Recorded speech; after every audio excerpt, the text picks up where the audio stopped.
Welcome to యోగ సూత్ర.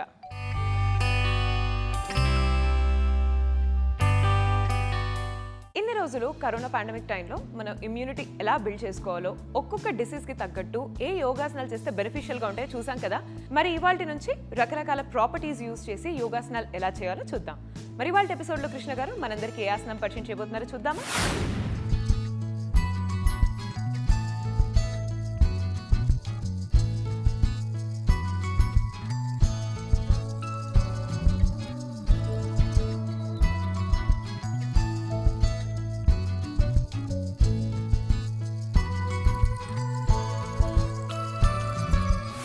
నమస్తే, యోగా సూత్రకి స్వాగతం. ఇప్పటి వరకు మనము యోగా సూత్రాలో ఇమ్యూనిటీని ఎలా పెంచుకోవాలి అని చెప్పి ఒక్కొక్క డిజీజ్కి సంబంధించినట్టుగా ఇమ్యూనిటీని పెంచుకుంటూ ఆసనాలని ఎలా చేయాలి అనేది మనము తెలుసుకున్నాము. ఇక నుంచి మనము ఆసనాలని చేసేటప్పుడు ఏ విధంగా వేరియేషన్స్ చేయవచ్చు, ఏ విధంగా ఆ యొక్క ఆసనాలని మనము వివిధ రకాలైన ప్రాప్స్ని యూస్ చేసి ఆసనాలని ఏ విధంగా చేయొచ్చు అనే దానిపై చర్చిస్తూ ఆసనాలను చేయబోతున్నాము. ప్రాప్స్ అంటే ఏంటి? ప్రాప్స్ అంటే మనము ఆసనాన్ని ఈజీగా చేయడానికి, అదేవిధంగా ఆసనాన్ని కొద్దిగా కష్టంగా చేయడానికి, ఆసనంలో మనము ఎక్కువగా డీప్గా వెళ్ళడానికి, చేయలేని వాళ్ళని ఆసనంలో తీసుకెళ్ళడానికి ఈ యొక్క ప్రాప్ అనేది మనకు సహకరిస్తుంది. ప్రాప్ ఎన్ని రకాలు ఉంటాయి? మనము ఇలాంటి చెక్క ముక్కని ప్రాప్గా వాడవచ్చు, అదేవిధంగా గోడని ప్రాప్గా వాడవచ్చు, ఒక చైర్ని మనము ప్రాప్గా వాడుకోవచ్చు, టేబుల్ని మనము ప్రాప్గా వాడుకోవచ్చు. ఈ విధంగా మనకు దేన్నైనా సహాయంగా తీసుకొని మనము దాన్ని యోగాలో వాడి దాన్ని మనము ఒక ప్రాప్గా వాడుకోవచ్చు. ఈ విధంగా ప్రాప్ యూజ్ చేయడం వలన ఆసనంలో ఎక్కువ సమయం పాటు ఉండగలుగుతాము, అలానే ఆసనంలో ఎక్కువగా డీప్గా కూడా వెళ్ళగలుగుతాము. ఆసనం చేయలేని వాళ్ళు ఆ యొక్క ఆసనాన్ని ఈజీగా చేయగలుగుతారు. ఇలాంటి ఎన్నో ప్రాప్స్ ఉన్నాయి. ఇవన్నీ అయ్యంగార్ యోగాలో ఒక భాగంగా మనము తెలుసుకుంటాము. అయ్యంగార్ యోగాలో కాకుండా కూడా ప్రాచీన హఠ యోగాలో కూడా ఈ యొక్క ప్రాప్స్ యూసేజ్ అనేది ప్రాచీన సమయం నుంచి వస్తుంది. అయితే దాన్ని అయ్యంగార్ గారు ఎక్కువగా ఫోకస్ చేసి అయ్యంగార్ యోగాలో దీనిపై ఎక్కువగా యూజ్ చేసేలాగా తెలుస్తుంది. ఈ యొక్క ప్రాప్స్ మనము అయ్యంగార్ యోగా ట్రెడిషనల్ ప్రాక్టీస్ లాగా చేయకుండా ప్రతి ఒక్క ఆసనంలో ఈ యొక్క ప్రాప్ని ఏ విధంగా యూజ్ చేయాలి, దాంతో మనకు ఎలాంటి లాభాలు కలుగుతున్నాయి, అలానే ఈ ప్రాప్ యూజ్ చేయడం వలన ఏ ఒక్క కండరంపై ఇంకా ఎక్కువగా ఫోకస్ అనేది పెరుగుతుంది అనేది మనము చర్చించుదాము. ముందుగా ఈరోజు మనము చేసే ఆసనం గురించి చర్చించాలి. ఈరోజు చేసే ఆసనము వృక్షాసనము. దీన్ని మనము గుల్ఫపాద ధ్రువ ఆసనం అని కూడా అనుకోవచ్చు. ఏ విధంగా మనం వేరియేషన్స్ చేస్తూ ఉంటామో ఆ విధంగా ఆసనాల యొక్క పేరు కూడా మారుతూ ఉంటుంది. కాబట్టి కన్ఫ్యూజ్ కాకుండా మనము సాధారణంగా ఏ పేరైతే వాడతామో ఆ పేరుతోనే ఆసనాలను పిలుచుకోవచ్చు. మనము సూటిగా లేచి నిలబడాలి. తాడాసనంలో నిలబడదాము. తాడాసనం ఎలా చేయాలి? తాడాసనం అంటే ఏంటి? తాటి చెట్టులాగా నిలబడాన్ని తాడాసనం అని అంటాము. ఈ యొక్క విధంగా పాదాలని కొద్దిగా దూరంగా పెట్టి నిలబడాలి. ప్రాచీన యోగ పద్ధతిలో పాదాలని ఒక దగ్గరగా పెట్టేవాళ్ళు. ఇప్పుడు మనము పాదాలని కొద్దిగా దూరంగా పెడుతున్నాము. ఎందుకు? మనకు అంత స్థిరత్వం అనేది మన కాళ్ళలో, బాడీలో లేదు కాబట్టి మనం పాదాలని కొద్దిగా దూరంగా చేసి పెడుతున్నాము. ఇలా పెట్టినప్పుడు చేతులని ఈ విధంగా చెరో వైపు తెచ్చేసి పొట్ట కండరాలని బిగించండి. అలానే పృష్ఠభాగాలని, తొడలని కూడా బాగా స్క్వీజ్ చేయాలి. అలా స్క్వీజ్ చేస్తూ మన గుయ్య భాగంలో ఉండే కండరాలని పైకి లాగాలి. ఆ యొక్క పైకి లాగడాన్ని మూలబంధం అని, పొట్టని లోపలి లాగడాన్ని ఉడియాన బంధం అని కూడా అనుకోవచ్చు. ఈ యొక్క రెండు బంధాలని కొద్దిగా ఎంగేజ్ చేస్తూ చేతులని ఈ విధంగా చెరువైపు చేసి ముందుగా సూటిగా మనము ఒక బిందుపై ధ్యానాన్ని కేంద్రీకరించి చూస్తూ ఉండాలి. ఫోకస్ చేస్తూ చూస్తూ ఉండాలి. ఇలా నిలబడడాన్ని తాడాసనం అని అంటాము. ప్రతి ఒక్క ఆసనంలో తాడాసనం అనేది కంపల్సరీగా ఉంటుంది. తాడాసనం లేనిది వేరే ఆసనాలు లేవు. మీరు బ్యాక్ బెండ్ చేయండి, ఫార్వర్డ్ బెండ్ చేయండి, దాంట్లో తాడాసనం అనేది కంపల్సరీగా ఉంటుంది. ఎలా ఉంటుందో తెలుసుకుందాము. ఇప్పుడు మనము ఈ యొక్క చెక్క ముక్కని యూజ్ చేసి ఈరోజు చేసే ఆసనం చేయబోతున్నాము. ముందుగా ఈరోజు చేసే ఆసనం ఏంటి? గుల్ఫపాద ధ్రువ ఆసనము. వృక్షాసనము సాధారణంగా మనము కాలుని ఇక్కడ పెట్టి చేస్తాము. ఈ యొక్క వృక్షాసనాన్ని మనము ధ్రువ ఆసనం అని కూడా అనుకోవచ్చు. అయితే పాదాన్ని ఇక్కడ పెట్టి తొడపై పెట్టి చేయలేని వాళ్ళు ఎలా చేయాలి? వాళ్ళు పాదాన్ని ఇలా గుల్ఫ భాగంలో కూడా పెట్టి ఆసనాన్ని చేయవచ్చు. ఇంత కూడా వాళ్ళు పైకి లేపకపోతే వాళ్ళు ఈ విధంగా కాలుని ఒక కాలు మడమని ఇంకో యొక్క కాలు షిన్ భాగంలో తగిలించి ఈ విధంగా గుల్ఫ భాగంలో తగిలించి ఈ విధంగా కూడా ఈ ఆసనాన్ని చేయవచ్చు. ఈ ఆసనము బ్యాలెన్స్ ఆసనము. ఈ యొక్క ఆసనం మనము ఏ విధంగా బ్లాక్ సహాయంతో చేయాలో దానిపై చర్చిస్తాము. ముందుగా మనము రెండో వైపు కూడా ఈ యొక్క ఆసనాన్ని చేద్దాము. వీలవుతే కాలుని ఇలా పెట్టండి, లేదా పాదాన్ని ఇక్కడ కూడా పెట్టుకోవచ్చు. ఇలా పెట్టడంతో పాటు మోకాల్ని ఈ విధంగా ఎడమ వైపు కూడా చేయాలి. అలా కొంత సమయం పాటు చేసి మీరు ఆసనంలో ఉండండి. అయితే ఈరోజు మనము ఈ యొక్క ఆసనాన్ని ఈ యొక్క చెక్కముఖ సహాయంతో చేయబోతున్నాము. చెక్కముఖ సహాయంతో ఈ ఆసనం చేసేటప్పుడు ఒక పాదాన్ని మీరు మ్యాట్పై పెట్టండి. ఈ విధంగా ఎడమ పాదాన్ని మీరు మ్యాట్పై పెట్టేసి ఎడమ కాలు వేళ్ళని బ్లాక్ కంటే కొద్దిగా ముందుకు తీసుకొని రావాలి. అలా తెచ్చి ఇలా ఎడమ కాలుపై నిలబడాలి. అలా నిలబడి నెమ్మదిగా మీ యొక్క కాలుని ఈ విధంగా బ్లాక్పై పెట్టండి. మీ యొక్క కుడి కాలు బొటన వేలు బ్లాక్కి తాకేలాగా, కుడి కాలు మడమ మీ ఎడమ కాలుకి తాకేలాగా అలా పెట్టేసి మీ యొక్క కుడి తొడని కుడివైపు చేయండి. అలా చేసి సూటిగా ఒక బిందుపై ధ్యానాన్ని కేంద్రీకరించి చూడాలి. చేతులని ఈ విధంగా నడుము దగ్గర పెట్టుకోవచ్చు, లేదా చేతులని నమస్కారంలో జోడించవచ్చు. ఈ యొక్క ఆసనాన్ని డిఫికల్ట్గా చేయాలనుకుంటే మీరు నెమ్మదిగా చేతుల వేళ్ళని ఈ విధంగా ఆకాశం వైపు చేయవచ్చు. అయితే ఆకాశం వైపు చేసినప్పుడు చేతుల వేళ్ళని ఈ విధంగా దూరంగా చేసి ఆకాశం వైపు చేయాలి. ఒకవేళ ఇక్కడ కూడా మీరు బ్యాలెన్స్ తప్పినట్టుగా అనిపిస్తే మీ యొక్క కుడి కాళ్ళ వేళ్ళని ఈ విధంగా పెట్టవచ్చు, లేదా అసలైతే మనము ఈ విధంగా పెట్టాలి. ఇలా చేసినప్పుడు మనము ఇటువైపు పడిపోతామని మనకు అనిపించవచ్చు. అలా కింద కూడా పడిపోవచ్చు. యోగా బాగా ప్రాక్టీస్ చేసే వాళ్ళు పడిపోకుండా ఉంటారు. కానీ యోగా బిగినర్స్గా అప్పుడప్పుడే స్టార్ట్ చేసినప్పుడు ఇలా పడిపోయే ఛాన్సెస్ ఉంటాయి. అలాంటి వాళ్ళు ఏం చేయాలి? అలాంటి వాళ్ళు మీ యొక్క పాదాన్ని గట్టిగా మ్యాట్పై బ్లాక్పై ప్రెస్ చేయండి. ఈ యొక్క కాలుపై ఎలాంటి ప్రభావం పడుతుందో గమనించాలి. ఈ యొక్క బ్లాక్ సహాయంతో మనం ఆసనం చేసినప్పుడు మన శరీరంలో ఎలాంటి పరివర్తన చెందుతుంది? ఈ యొక్క బ్లాక్ సహాయంతో ఆసనం చేసినప్పుడు ఇక్కడ స్థిరత్వం రావడానికి మనము కొద్దిగా కష్టపడుతుంటాము. మన ఎడమ కాలులో ఈ యొక్క ఎఫెక్ట్ వేరేగా ఉంటుంది. బయట ఒకవైపు పడిపోతున్నట్టుగా అనిపించినా మన స్టెబిలైజింగ్ మజిల్స్ అంటే ఆసనం నుంచి బయటపడకుండా నిలబడినప్పుడు మనము బయటపడకుండా ఏ కండరాలనైతే మనము యూస్ చేస్తామో ఆ యొక్క కండరాలపై ఇక్కడ ఇంకా ఎక్కువగా ప్రభావం పడుతుంది. మనము మ్యాట్ పైన ఈ యొక్క ఆసనం చేసినట్టు అయితే బాగానే ఉంటుంది. అయితే చక్కముక్కపై మనం కాలు పెట్టి ఈ ఆసనం చేసినప్పుడు ఇంకా కొద్దిగా కష్టంగా అనిపిస్తుంది. అయితే ఇక్కడ ఆసనము కొద్దిగా కష్టంగా అవుతుంది. ఈజీగా ఎలా అవుతుంది? ఇలా కాలుని మనము స్థిమితంగా పెట్టడానికి, బిగినర్స్ ఈజీగా చేయడానికి ఈ యొక్క ఆసనంలో కాలుని స్థిమితంగా పెట్టడానికి ఈ యొక్క బ్లాక్ మనకు ఇక్కడ ఉపయోగం అవుతుంది. చేతులని నమస్కారంలో జోడించండి, లేదా తలపై తీసుకెళ్ళండి. ఈ యొక్క బ్యాలెన్సింగ్ ఆసనాలు ఎవరు చేయాలి? బ్యాలెన్సింగ్ ఆసనాలు వర్టిగో ఉన్న వాళ్ళు చేయకూడదు. అలా వర్టిగో ఉన్న వాళ్ళు ఈ బ్యాలెన్సింగ్ ఆసనాలు చేసినట్టయితే వాళ్ళ బ్యాలెన్స్ తప్పిపోతుంది, వాళ్ళకు వర్టిగో ఎక్కువగా అవ్వచ్చు. అయితే మన లైఫ్లో బ్యాలెన్స్ లేని వాళ్ళు ఈ యొక్క ఆసనం తప్పకుండా చేయాలి. చిన్నపిల్లలు ఈ యొక్క ఆసనము బాగా చేయాలి. ఎందుకు చేయాలి? ఆసనం ఎప్పుడైతే చేస్తారో దాంతో వాళ్ళల్లో స్టెబిలిటీ అనేది కలుగుతుంది. చిన్నపిల్లలు ఒక్క దగ్గర ఉండరు, చంచల స్వభావం ఉంటుంది. కాబట్టి ఇలాంటి ఆసనాలు వాళ్ళు చేసినప్పుడు వాళ్ళ యొక్క వ్యక్తిత్వంలో స్థిరత్వం అనేది వస్తుంది, ఆలోచనలో కూడా స్థిరత్వం అనేది వస్తుంది, ఫోకస్ బాగా చేయగలుగుతారు, కాన్సన్ట్రేషన్ అనేది పెరుగుతుంది. చిన్నపిల్లలే కాదు, పెద్దవాళ్ళు కూడా ఈ ఆసనాన్ని చేయాలి.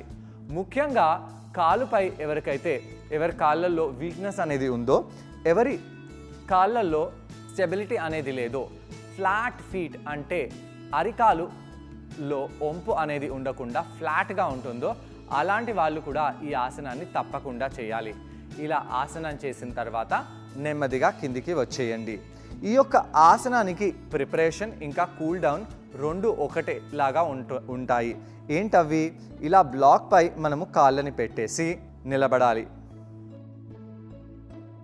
ఇలా నిలబడినప్పుడు మన కాళ్ళ మడమ భాగంలో బాగా ప్రెషర్ అనేది ఉంటుంది. కాఫ్ భాగంలో, కాలు వెనకాల భాగంలో కూడా స్ట్రెచ్ అనేది బాగా పడుతుంది. ఇలా కొంత సమయం పాటు మనము నిలబడాలి. దాని తర్వాత కాళ్ళ మడమలని పైకి కిందికి అంటూ, కాళ్ళ మడమలలో, కాళ్ళ అరికాలలో, వంపులో ఎలాంటి ప్రభావం పడుతుందో గమనిస్తూ మనము ఈ యొక్క ఎక్సర్సైజెస్ని, ఈ యొక్క ఆసనాలని మనము వార్మప్గా కూడా వాడుకోవచ్చు, కూల్ డౌన్గా కూడా వాడుకోవచ్చు. దాని తర్వాత ఆసనం చేయడం వలన, లేదా ఆసనం చేసిన తర్వాత ఈ యొక్క వార్మప్ చేయడం వలన మన కాళ్ళలో స్థిరత్వం అనేది, పటుత్వం అనేది పెరుగుతుంది. ఈ యొక్క ఆసనం చేయడం వలన మన కాళ్ళ కండరాలు దృఢపడతాయి. అలానే మన ఫోకస్ అనేది బాగా పెరుగుతుంది. చూసారు కదండి, ఇప్పుడు ఈ ఆసనాన్ని కృష్ణ గారితో పాటు ట్రై చేయడానికి నేను కూడా జాయిన్ అవబోతున్నాను. మా ఇద్దరిని చూసి ఈ ఆసనాన్ని మీరు కూడా ట్రై చేయండి. నమస్తే. ఇప్పటి వరకు మనం యోగా సూత్రాలో ఇమ్యూనిటీని పెంచడానికి డిసీజెస్ సంబంధించినట్టుగా ఆసనాలను చేశాము. ఇప్పటి నుంచి మనము ప్రాప్స్ని వాడి ఈ ఆసనాలను చేయబోతున్నాము. ప్రాప్స్ వాడినప్పుడు మనకు ఈ యొక్క ప్రాప్స్ ఆసనాలని బాగా ఈజీగా చేయడానికి, అలానే ఆసనాన్ని కొద్దిగా కష్టంగా చేసి కూడా మనకు ఆసనంలో తీసుకెళ్తుంది. ఆసనాన్ని బాగా చేయడానికి సహాయంగా ఉంటుంది. అయితే ఈ యొక్క ప్రాప్స్ ఎలాంటివి?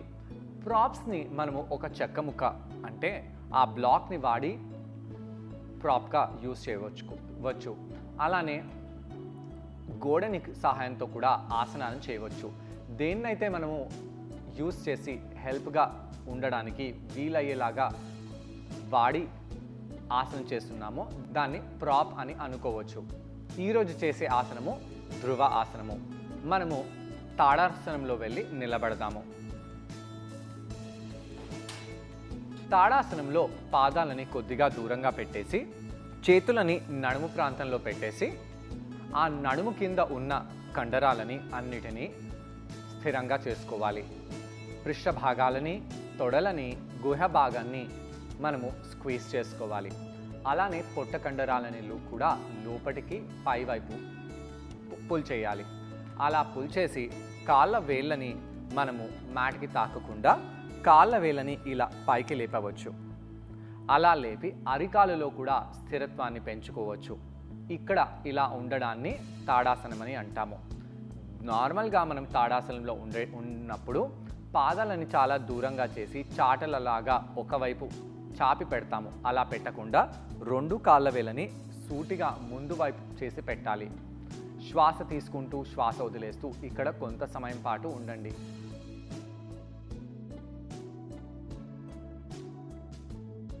ఈ తాడాసనము ప్రతి ఆసనంలో మనము చేయాల్సింది.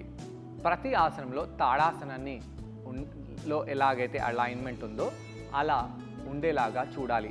అప్పుడే ఆసనము సంపూర్ణమవుతుంది. దీని తర్వాత జనరల్గా మనము వృక్షాసనం చేస్తూ ఉంటాము. అయితే వృక్షాసనంలో ఒక పాదాన్ని మనము తొడ దగ్గర పెడతాము. అయితే ఈ యొక్క తొడ దగ్గర పాదాన్ని పెట్టడము అందరికీ వీలవ్వదు. కాబట్టి అలాంటి వాళ్ళు ఏం చేస్తారు? ఆ యొక్క పాదాన్ని యాంకిల్ దగ్గర పెడతారు. ఇలా యాంకిల్ దగ్గర పెట్టడాన్ని గుల్ఫ పాదం ఆసనం అని అనుకోవచ్చు. అయితే ఈ వృక్షాసనానికి ఇంకో పేరు ఉంది. ఏంటది? ధ్రువ ఆసనం అని. ఎందుకంటే ఇక్కడ ధ్రువంగా కదలకుండా నిలబడాలి కాబట్టి. ఇలా మనం కాలు మడమని గుల్ఫ భాగంలో పెట్టవచ్చు, లేదా ఇంకొద్దిగా పైకి చేయవచ్చు. అలా కూడా చేయవచ్చు. ఈ ఆసనము ఈరోజు చేస్తున్నాము. ఈ ఆసనం చేసేటప్పుడు మనము బ్లాక్ సహాయంతో చేయబోతున్నాము. కాలుని కింద పెట్టేసి రెండో వైపు కూడా వార్మప్ చేయడానికి యూజ్ చేసేలాగా కాలుని పైకి తీసుకొని పెట్టండి. ఇలా ఆసనం చేసేటప్పుడు బ్యాలెన్స్ తప్పిపోవడము, పడిపోయేలాగా అనిపించడము ఇవన్నీ నార్మల్గా అవుతూ ఉంటాయి. కాలుని కింద పెట్టేసేయండి. ఇప్పుడు బ్లాక్ని తీసుకుందాము. ఒక బ్లాక్ ముక్కని తీసుకొని పాదం కింద పెట్టండి. ఇలా బ్లాక్ ముక్కని పాదం కింద పెట్టేసి మీ కుడి పాదాన్ని బ్లాక్ పై పెట్టండి. అలా పెట్టి ముందు చూస్తూ ఎప్పుడైతే మీకు వీలు పడుతుందో అప్పుడు ఆ ఎడమ పాదాన్ని కుడి పాదం దగ్గర తీసుకెళ్ళాలి. కాళ్ళ వేళ్ళని ఇంకా కిందికి తీసుకొని రండి. బ్లాక్కి తగిలేలాగా పెట్టండి. ఒకవేళ ఇలా మీకు ఇబ్బందిగా అనిపిస్తే ఈ యొక్క పాదం వేళ్ళని బ్లాక్కి సపోర్ట్గా పెట్టుకోవచ్చు. ఇలా పెట్టి ఇక్కడ మనము నిలబడాలి. నిలబడినప్పుడు సూటిగా ఒక బిందు వైపు ధ్యానాన్ని కేంద్రీకరించి ఉండాలి. ఇలా ఉండడంతో మన శరీరంలో బ్యాలెన్స్ అనేది పెరుగుతుంది. ఎడమ కాల్ని ఇంకా ఎడమ వైపు చేయండి. దీంతో నడుములో స్టెబిలిటీ అనేది బాగా పెరుగుతుంది. ఆ ఎడమ కాలు ఎడమ వైపు ఇంకా చేయగానే మనకు స్ట్రెచ్ ఇంకా డీప్గా అవుతుంది. అయితే చాలామంది వ్యక్తులు ఇక్కడ కుడి కాలుని స్ట్రైట్గా పెట్టి ఆసనం చేస్తారు. అలా చేయకూడదు. ఇక్కడ చూడండి, మోకాలు చాలా స్ట్రైట్గా ఉంది. మోకాలు వెనకాల చాలా ఉబ్బిపోయినట్టుగా ఉంది. కాబట్టి ఆ మోకాల్ని కొద్దిగా 1/2 ఇంచు బెండ్ చేయండి. రిలాక్స్గా పెట్టండి. అలా పెట్టి వీపుని విశాలంగా చేస్తూ మోచేతులని దూరంగా చేయడము, లేదా చేతులతో నమస్కరించడము, లేదా ఆ చేతులు ఆకాశం వైపు తీసుకెళ్ళడము, ఇలా ఎన్నో వేరియేషన్స్ చేసి ఆసనాన్ని చేయగలుగుతాము. ఇలా కొంత సమయం పాటు ఆసనంలో ఉండండి. కళ్ళు మూయరాదు. నెమ్మదిగా చేతులని కింద పెట్టేసి ఆసనం నుంచి బయటికి వచ్చేద్దాము. రెండో వైపు. రెండో పాదాన్ని కూడా మనం బ్లాక్ పై పెట్టేసి ఆ కుడి పాదాన్ని బ్లాక్ పైనైనా పెట్టడము, లేదా బ్యాలెన్స్ అయినా చేయడము, లేదా గుల్ఫ భాగంలో పెట్టడము, అలా తీసుకెళ్ళాలి. ఆ కుడి మోకాల్ని కొద్దిగా కుడివైపు చేసి ఈ ఎడమ మోకాల్ని కొద్దిగా బెండ్ చేయండి. ఇక్కడ వెయిట్ డాన్సర్ నాట్యం ఆడేలాగా ఒకవైపు చేస్తూ నడుముని అలా పెడతాము. అలా పెట్టకుండా ఆ నడుము భాగాలని సెంటర్లో పెట్టి పైకి తీసుకెళ్ళండి. అలా సూటిగా నిలబడాలి. శ్వాస తీసుకుంటూ వదిలేస్తూ మీరు ఇక్కడ కొంత సమయం పాటు ఉండాలి.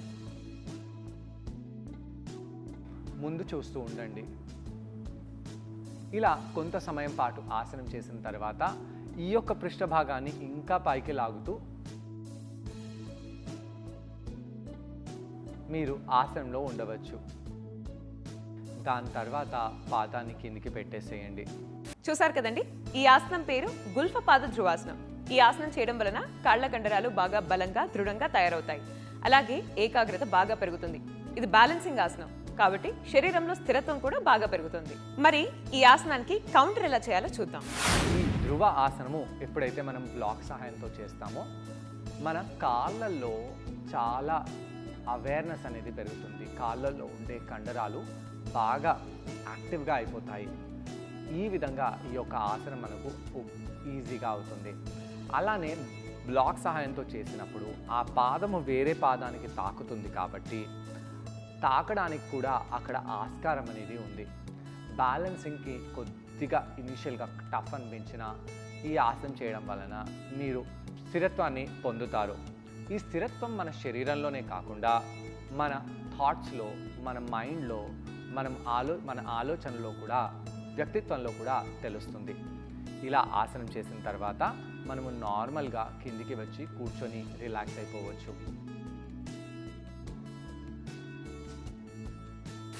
ఇలా కౌంటర్ చేయడం వలన కాళ్ళ కండరాలు బాగా స్ట్రెచ్ అయ్యి రిలాక్స్ అయిపోతాయి.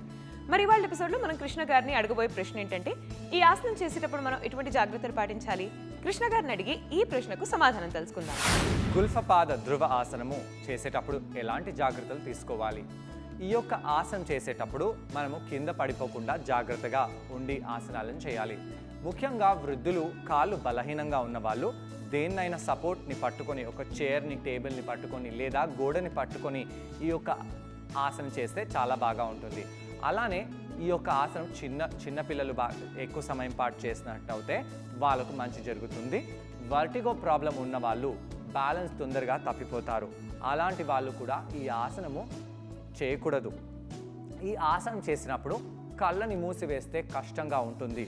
కాబట్టి ఎవరికైతే స్థిరత్వం అనేది అస్సలు లేదో అలాంటి వాళ్ళు తొందరగా కళ్ళని మూసి ఈ ఆసనాన్ని చేయకూడదు. చూసారు కదండి ఇవాళ ఎపిసోడ్లో గుల్ఫపాద ధ్రువాసనం. ఈ ఆసనాన్ని మీరందరూ తప్పకుండా ట్రై చేసి దీనివల్ల వచ్చే లాభాలను మీరు కూడా పొందండి. తిరిగి రేపటి ఎపిసోడ్లో మరో ఆసనంతో మరికొన్ని బెనిఫిట్స్తో మళ్ళీ కలుసుకుందాం. అంతవరకు టేక్ కేర్, బాయ్.